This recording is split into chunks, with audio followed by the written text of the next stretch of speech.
नमस्ते बच्चों। आज मैं आपके सामने 12वीं कक्षा की सेकेंड ईयर का जो है एक पाठ, चौथा पाठ जो है एक कहानी, यह भी मैं आपको पढ़ाऊंगी। और इसकी जो लेखिका है वो मनु भंडारी है। पहले ही मनु भंडारी के बारे में मैं कुछ संक्षिप्त में परिचय दूंगी। तो यहाँ पर मनु भंडारी का जन्म मध्य प्रदेश के भानपुरा गांव में 1931 में हुआ। आपकी इंटर तक की शिक्षा अजमेर शहर में हुई। आपने काशी हिंदू विश्वविद्यालय से 1952 ईस्वी में हिंदी में एमए किया। वहाँ से आपका विवाह जो है साहित्यकार श्री राजेंद्र यादव से हुआ। आपकी साहित्यिक उपलब्धियों के लिए अनेक पुरस्कार प्राप्त हो चुके हैं, जिनमें भारतीय भाषा परिषद, कोलकाता राजस्थान संगीत नाटक अकादमी, उत्तर प्रदेश हिंदी संस्था के पुरस्कारों के अलावा हिंदी अकादमी का शिखर सम्मान भी शामिल है। आपकी रचनाएं कहानी संग्रह में हार गई, एक प्लेट सैलाब, यही सच है, मेरी प्रिय कहानियाँ, तीन निगाहों की एक तस्वीर आदि आपकी कहानियाँ रह चुकी हैं। उपन्यास में आपका बंटी, महाभोज, 1 इंच मुस्कान, स्वामी आदि जो है आपने उपन्यासें लिखी है। इस कहानी में जो है आपने अपनी आत्मकथा को लिखा है। अपने जीवन के आत्मकथा जो है, जो बचपन से लेकर बड़े होने तक आप पर जो परिस्थितियाँ, जो कष्ट हुए या जो परिस्थितियों से आपने गुजरा है, उसके बारे में आपने यहाँ पर लिखा है। तो ये एक तरह से आपकी जो है बचपन से अब तक की क्या है, एक आत्मकथा रह चुकी है। उन्होंने जो है इस आत्मकथा में अपने बचपन के अनुभव को और अपने बहुत सारी जो बातें हैं उसको मन में सिमटे हुए थे, जो उन्होंने इस सुंदर ढंग से इस जो आत्मकथा को है, इस कहानी को जो है व्यक्त किया है या प्रस्तुत किया है। अब यहाँ पर जो है इनका मैंने परिचय तो बता दिया, और इनका जो उद्देश्य जो था, ये जो कहानी लिखने का जो उद्देश्य था, या फिर उन्हें जो ये कहानी लिखी अपनी आत्मकथा पर, ये अब हमने पढ़ लिया। अब इनकी कहानी यहाँ से शुरू होती है। यह जो थे 5 भाई बहन थे और ये सबसे छोटी थी। तो उनका जन्म तो मध्य प्रदेश के भानपुरा गांव में हुआ, पर उनकी यादों का सिलसिला जो है अजमेर के ब्रह्मपुरी के 2 मंजिले मकान से शुरू हुआ। तो इनके जो यादों का सिलसिला से तात्पर्य है कुछ ऐसी बातें जो बचपन में हमारे मन में बस चुकी हैं, जो हम बड़े होने तक भी भूल नहीं पाते। तो ये जो कुछ बातें हैं, उनकी जो यादों का सिलसिला जो है वो यहाँ अजमेर के ब्रह्मपुरी 2 मंजिले मकान से शुरू हुई है। तो यहाँ पर 2 मंजिले मकान कहा है, अर्थात 2 फ्लोर। तो ऊपर की जो मंजिल पे है, उनके पिताजी जो है उनका साम्राज्य था। वे जो है पुस्तक, पत्रिकाएं, अखबारें सब बिखरा के खुद जो है वहाँ पर पढ़ते रहते थे या फिर डिक्टेशन दिया करते थे। तो उनकी जो वस्तुएं थी अस्त व्यस्त रहा करती थी, बिखरी हुई रहा करती थी, और वो जो है पढ़ने में बिजी हुआ करते थे, या फिर पढ़ते रहते थे, या फिर डिक्टेशन देते थे। और हम जो है नीचे, हम 5 भाई बहन बेपड़ी माँ के साथ रहा करती थी। अब अपनी कहानी कह रही हैं कि हम जो 5 भाई बहन हैं, जो हम नीचे की मंजिल पर जो है हम बेपड़ी माँ अर्थात अनपढ़, ठीक है, उसके साथ हम इस नीचे के मंजिल पे रहा करते थे। अब यहाँ पर जो है पिताजी के स्वभाव या पिताजी के प्रति मनु भंडारी के क्या विचार हैं, ये प्रश्न यहाँ पर आएगा तो उसका उत्तर जो है मैं बताती चलूँ। तो सबसे पहले अजमेर से पहले जो है उनके पिताजी इंदौर में रहा करते थे। इंदौर में उनका बहुत सम्मान था, उनकी प्रतिष्ठा थी और वहाँ पे जो है कांग्रेस के साथ वो काम किया करते थे। कांग्रेस के साथ काम करते करते वे जो है समाज सुधारक भी थे। तो समाज सुधारक करते हुए वो सिर्फ शिक्षा के बारे में उपदेश नहीं दिया करते थे, अर्थात शिक्षा पालो तो ये होगा, बड़े बनोगे या फिर कुछ, साथ ही साथ उस पर जो है उन्होंने 8-8, 10-10 विद्यार्थियों को, छात्रों को जो है अपने घर में रख कर उनको जो है पढ़ाया और उन्हें जो है ऊंची पदवी पर पहुंचाया, अर्थात उनको एजुकेशन दिया और साथ ही साथ क्या है उनको रख कर खाना वगैरह देकर और पढ़ाई कराकर उनको जो है ऊंची पदवी पर उन्होंने उन्हें पहुंचाया। तो यहाँ पे जो है वो ये भी काम किया करते थे। उनका स्वभाव जो है, अब यहाँ पर स्वभाव बता रही है कि उनका स्वभाव जो है बहुत ही कोमल और संवेदनशील था और साथ ही साथ क्रोधित और अहंवादी भी थे वो। यहाँ ये अहंवादी होने के कारण उनके स्वभाव में जो है शक्कीपन जो होता है वो अधिक आ गया था। क्योंकि शक्कीपन, अहंवादी इसलिए आया था कि उनके अपने लोगों ने उनके साथ विश्वासघात किया था, उन्हें धोखा दिया था। जो स्थिति में वो गुज़र रहे थे उस समय जो है जो बुरी स्थिति थी उनकी, तो उस वक्त जो है उनके जो रिश्तेदार थे, उनके जो संबंधी थे, उन्होंने उनके क्या किया, धोखा दिया था। उन्हें जो है उनको धोखा देकर उनके साथ विश्वासघात किया था। तो इसी कारण जो है वो बहुत ही चिड़चिड़े और क्रोधित रहते थे। और ये जो क्रोध है उनका, वो जो है उनकी माँ, जो बेपड़ी माँ है, उन पर उतरता था। तो वो जो है क्रोध होने के कारण वो बहुत सहमी हुई, अगर पिताजी उन पर क्रोध करते थे तो वो बहुत सहम जाती थी, बहुत डर जाती थी और थर-थर कांपने लगती थी। ठीक है, यहाँ पर मनु भंडारी की माँ के बारे में लिखा है। यहाँ तक तो उनके पिताजी के बारे में था कि वो क्रोधित थे, अहंवादी थे, कोमल भी थे, संवेदनशील भी थे। और जहाँ तक शिक्षा के बारे में है तो वो अपने पास जो है कुछ विद्यार्थियों को, कुछ छात्रों को रखते ही नहीं थे, रख कर उन्होंने पढ़ाया, खाना भी दिया, रखा भी, और उनका जो एजुकेशन है, उनकी जो पढ़ाई है, उनका भी उन्होंने ध्यान दिया और उनके अच्छी पोजीशन पे उनको पहुंचाया। अर्थात वो जो है सोशल सर्विस भी करते थे, समाज सुधार भी काम करते थे। अब यहाँ पर जो है उन्होंने माँ के बारे में कहा है। माँ के बारे में, तो माँ का कोई व्यक्तित्व नहीं था। ठीक है, उनका खुद की कुछ अस्तित्व नहीं था। वो हमेशा पति के आज्ञा का पालन करती थी, चाहे वो बुरा बर्ताव करें तो भी वो उसे क्या समझती थी, अपना भाग्य समझती थी। और बच्चों के उचित अनुचित जिद जो भी है, मांग जो है, उनको पूरा करने का अपना कर्तव्य समझती थी। वो कभी भी किसी से कुछ नहीं मांगा, उसने किसी से कुछ नहीं मांगा, किसी से कुछ नहीं चाहा, सिर्फ दिया ही दिया है। तुम जहाँ तक देखोगे माँ को, तो माँ जो है हमेशा जो है दूसरों को क्या करती है, सुखी सुख देती है।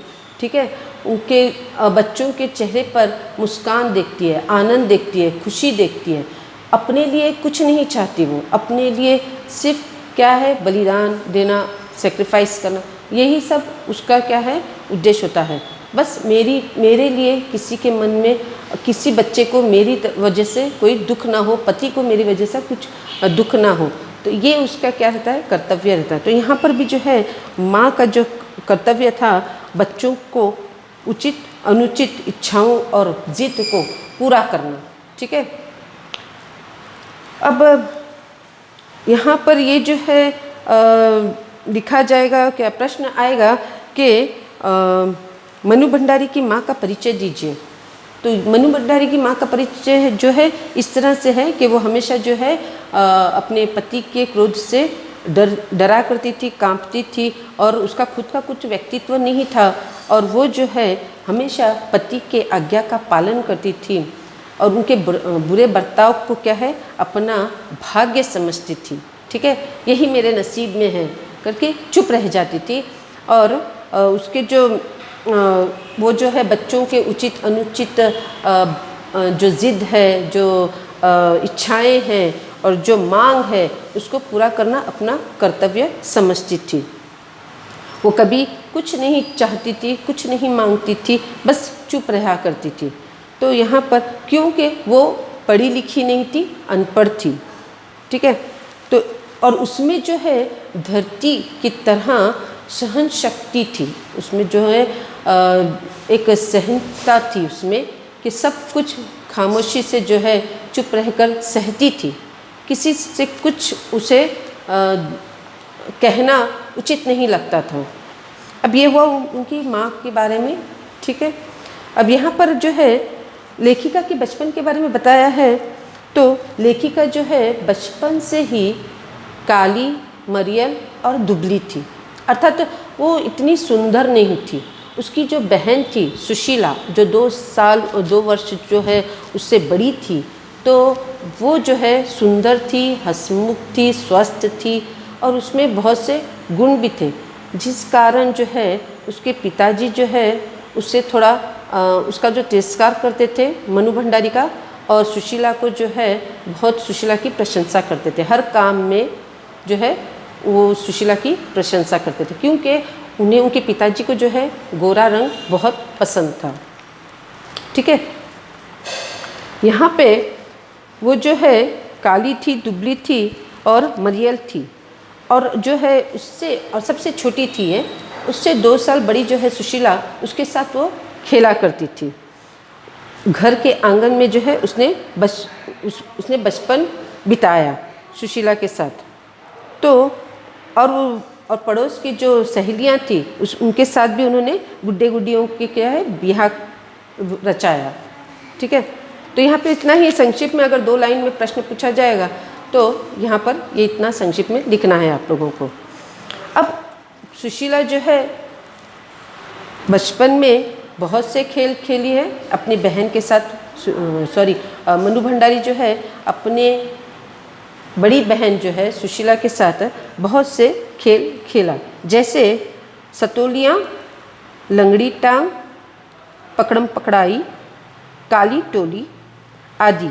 और इसके अतिरिक्त भाइयों के साथ गिल्ली डंडा और पतंग उड़ाना और गुड्डे गुड्डियों का जो है ब्याह रचाना, ये सब खेल उन्होंने अपनी बहन और सहेलियों के साथ खेला था। ठीक है, तो ये प्रश्न भी आ सकता है कि लेखिका बचपन में कौन कौन से खेल खेलती थी। ठीक है, तो यहाँ पे फिर एक बार मैं दोहरा दूँ कि मनु भंडारी जो है बचपन में बहुत से खेल खेला करती थी। सबसे पहले जो है सुतलियाँ, ठीक है, सतोलियाँ, लंगड़ी टांग, पकड़म पकड़ाई, काली टोली और इसके अतिरिक्त भाइयों के साथ जो है गिल्ली डंडा और पतंग उड़ाना, ये और गुड्डा गुड्डियों का जो खेल है वो पड़ोस की सहेलियों के साथ खेला करती थी। ठीक है, इसका बचपन जो है इस तरह से गुजर रहा था। वो जो बचपन में खेला करते थे वो सिर्फ घर तक ही सीमित नहीं रहता था, वो जो है पूरे घर से बाहर भी वो खेलने चले जाते थे, अर्थात दूसरों के घरों में, पड़ोस के घरों में, मोहल्ले में, सब तरफ वो क्या है खेलते थे। तो घर तक की दीवारें सीमित नहीं थी, पूरे मोहल्ले में जो है वो दीवारें भर गई थी। पहले युग में जो था पड़ोसी जो है हमारे घर आया करते थे, हम पड़ोसियों के घर जाया करते थे, कभी भी कुछ पाबंदी नहीं रहती थी। किसी का भी जो पड़ोसी का बच्चा है हमारे घर आकर खेला करता था और हमारे बच्चे जो है दूसरों के घर में जाकर खेला करते थे। तो कभी जो है पाबंदी, ऊंच नीच या फिर भेदभाव नहीं रहता था, सब भाईचारगी से रहते थे। सभी जो है मोहल्ले के जो भी क्या बोलेंगे फैमिली जो थी, परिवार जो था वो अपना ही परिवार था। हमारे सुख दुख में, हमारे हर परिस्थिति में, कष्ट में वो हमारा साथ देते थे, हम उनका साथ देते थे, कोई भेदभाव नहीं था। तो अब जो है हम खेल, अब मनु भंडारी कह रही है कि हम खेल भी क्या करते थे, पूरे मोहल्ले में खेला करते थे। किसी के भी घर हम चले जाते थे, कोई पाबंदी नहीं थी, कोई ऊंच नीच नहीं था, कोई भेदभाव नहीं था, एकता थी उसमें, कोई धर्म का कुछ भेदभाव नहीं था। तो ये वहाँ पर ये कह रही है कोई भी पाबंदी नहीं थी, हम सब मिलकर रहते थे, एक परिवार की तरह रहते थे। ठीक है। तो यहाँ पर अब जो युग आया है, आधुनिक जो युग आया है, वो क्या हो गया है, महानगरों में जो है एक फ्लाइट में 4 कमरे में बंद होना, ये यहाँ पे युग आया है। तो इसीलिए मनु भंडारी ने यहाँ पे पड़ोसी कल्चर का यहाँ पे नाम बताया है कि पड़ोसी कल्चर, हमारे ज़माने में तो हम पूरे मोहल्ले में खेलते थे, किसको क्या कष्ट है, किसे क्या दुख है या कैसी परिस्थितियाँ, हमें सब पता चलती थी, वो हमारे कष्ट में आते थे, हम उनके दुखों में जाते थे। पर आज के महानगरों में जो है, आधुनिक काल में जो है, मनुष्य जो है अपने आप को एक 4 दीवारी में बंद कर दिया है। ये सब पड़ोसी कल्चर से वो वंचित हो चुका है, असुरक्षित हो चुका है और असहाय हो गया है। बस उसे पता नहीं होता कि बाहर पड़ोस में क्या हो रहा है, उसे क्या कष्ट है, उसे क्या मतलब उनके घर में क्या फंक्शंस चल रहे हैं, कुछ भी पता नहीं होता। बस अपना घर है और हमारी 4 दीवारी है।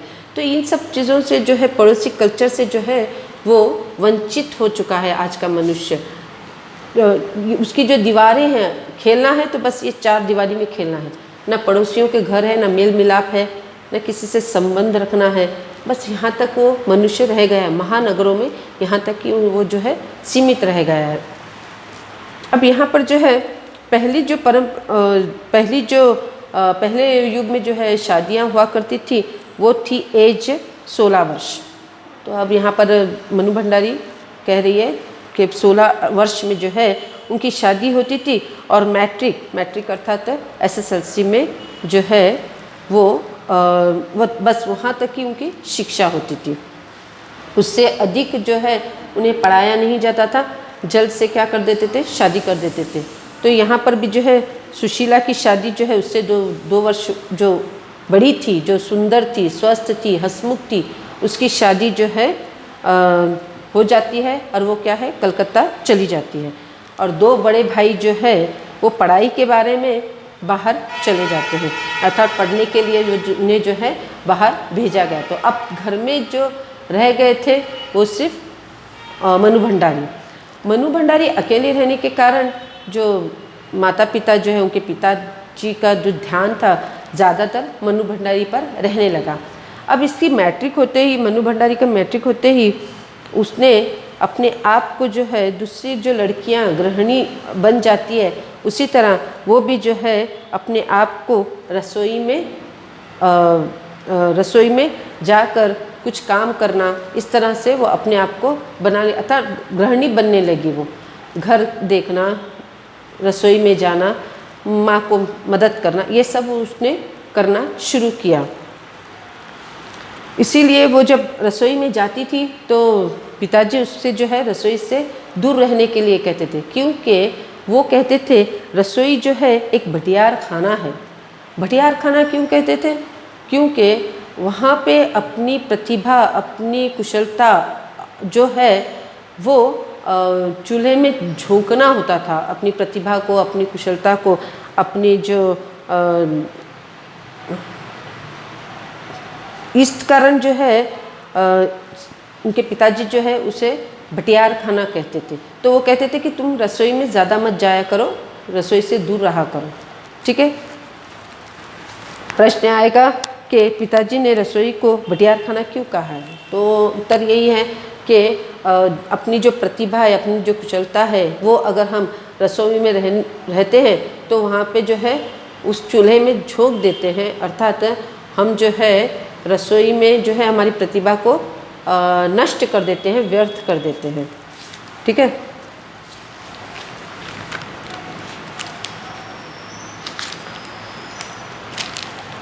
अब सन 45 में जो है मनु भंडारी ने 10वीं कक्षा जो है पास कर ली। पास करने के बाद फर्स्ट ईयर को वो कॉलेज के लिए चली जाती है, जहाँ पे उसका परिचय जो है हिंदी प्राध्यापिका शीला अग्रवाल से होता है। तो हिंदी की जो प्राध्यापिका है वो 10th हो जाता है उसका, 10वीं कक्षा पास होने के बाद PUC फर्स्ट ईयर के लिए वो जब कॉलेज जाती है तो उसका जो परिचय होता है वो है शीला अग्रवाल, जो हिंदी साहित्य की दुनिया में जिन्होंने इसे जो है मनु भंडारी को जो है हिंदी साहित्य की दुनिया में प्रवेश कराया।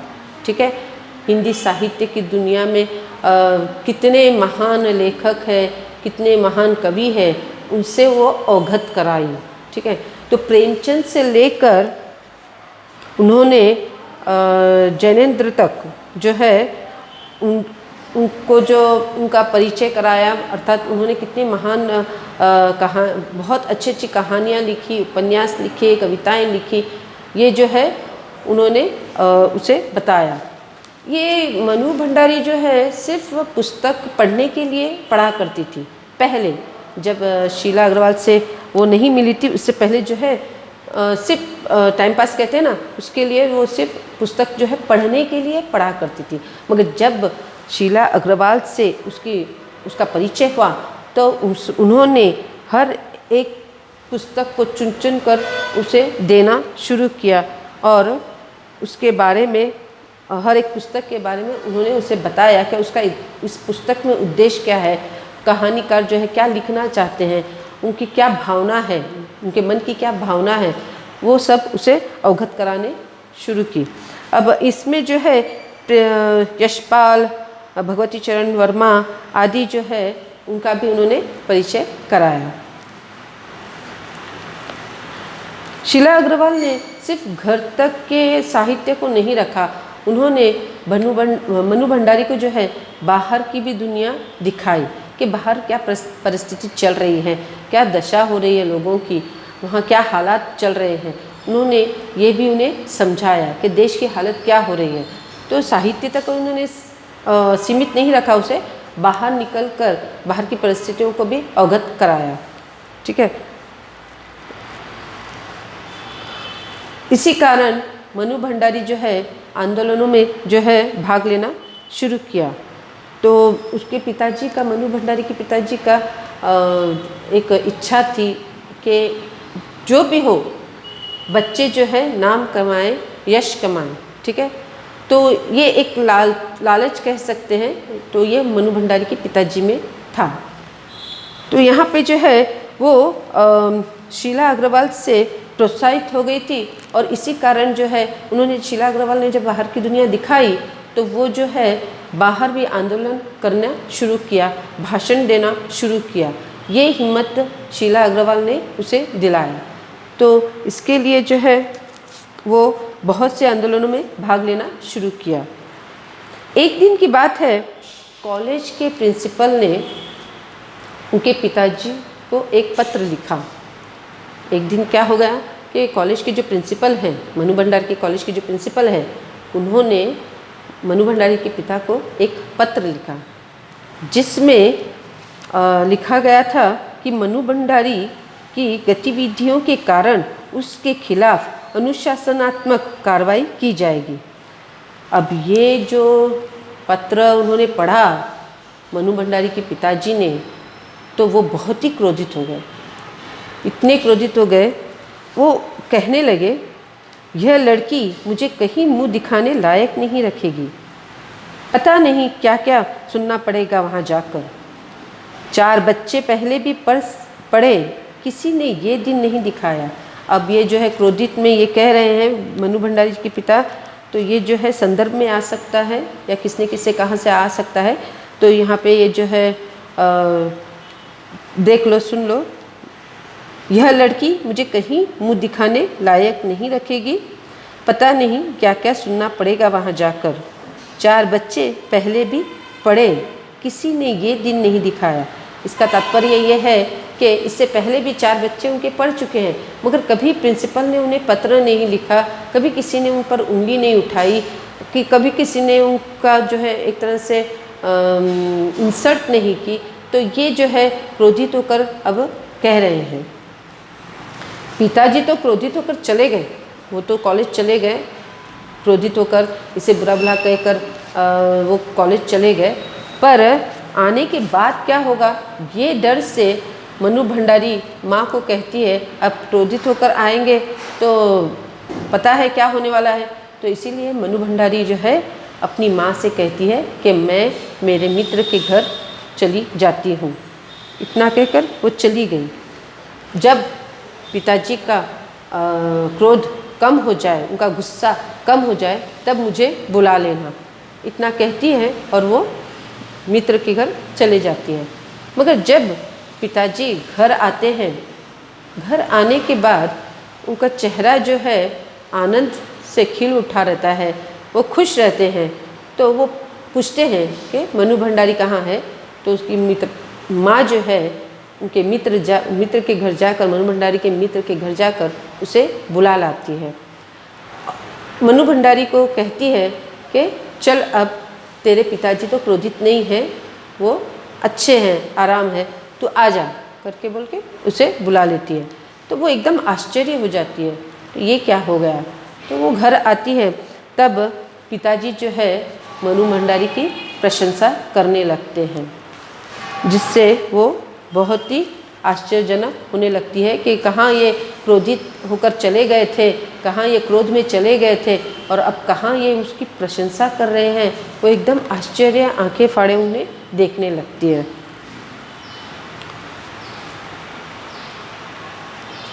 एक दिन जो है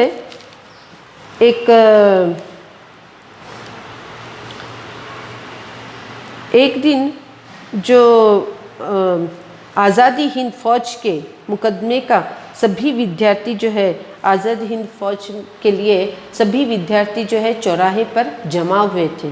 वहाँ पर मनु भंडारी ने बहुत ही उम्दा बोलेंगे, बहुत ही अच्छा भाषण दिया, जिसे उनके एक दकियानुसी मित्र ने, दकियानुसी का अर्थ है यहाँ पर नैरो माइंडेड, ठीक है, जो ये सोचते हैं कि लड़कियों को बाहर नहीं जाना है, लड़कों के साथ कंधे से कंधा मिलाकर काम नहीं करना है, ठीक है, लड़कों से बात नहीं करना है। तो ऐसे जो दकियानुसी ख्यालात, नैरो माइंडेड जो थे मित्र उनके, वो क्या करते हैं, वो भाषण सुनकर उनके पिताजी के पास चले आते हैं और उन्हें बुरा भला कहने लगते हैं। अब वो क्या कहते हैं, ये संदर्भ में भी आ सकता है या फिर किसने से कहा से भी आ सकता है। ये देखो, सुन लो। वो कहते हैं कि मनु भंडारी की तो मत मारी गई है, पर भंडारी जी आपको क्या हुआ। ठीक है, आपने लड़कियों को आज़ादी दी है, पर देखते आप कैसे कैसे लड़कों के साथ हड़तालें करवाती है और उधम मचाती है। हमारे आपके घरों की लड़कियों को यह शोभा नहीं देता। यह सब कोई मान मर्यादा, इज्जत का ख्याल भी रह गया है आपको। तो अब ये कह रहे हैं कि लड़कियां जो है बाहर फिर रही है, लड़कों के साथ कंधे से कंधा मिलाकर चल रही है, भाषण दे रही है और ये उधम मचा रही है, तो ये क्या आपको शोभा दे रहा है। वो तो अभी बच्चे, मगर आपको क्या हो गया है। ओके, उसके दकियानुसी मित्रों ने उन्हें ये कहा। जैसे जैसे वो कह रहे थे, मनु भंडारी जी के पिता का रंग जो है उड़ रहा था, अर्थात वो क्रोधित होते जा रहे थे। उन्हें जो है बहुत गुस्सा आ रहा था मनु भंडारी पर, और वो गुस्से में जो है, क्रोध में होकर क्या कहते हैं, बंद करो अब इस मनु का बाहर निकलना। अब जो है वो कहते हैं कि अब मनु का बाहर निकलना जो है बंद कर दो, टोटली बंद हो जाना चाहिए। वो कहीं नहीं जाएगी, घर के बाहर कदम नहीं रखेगी। तो अब मुझे ये सब सुनना, ये सब नहीं चाहिए।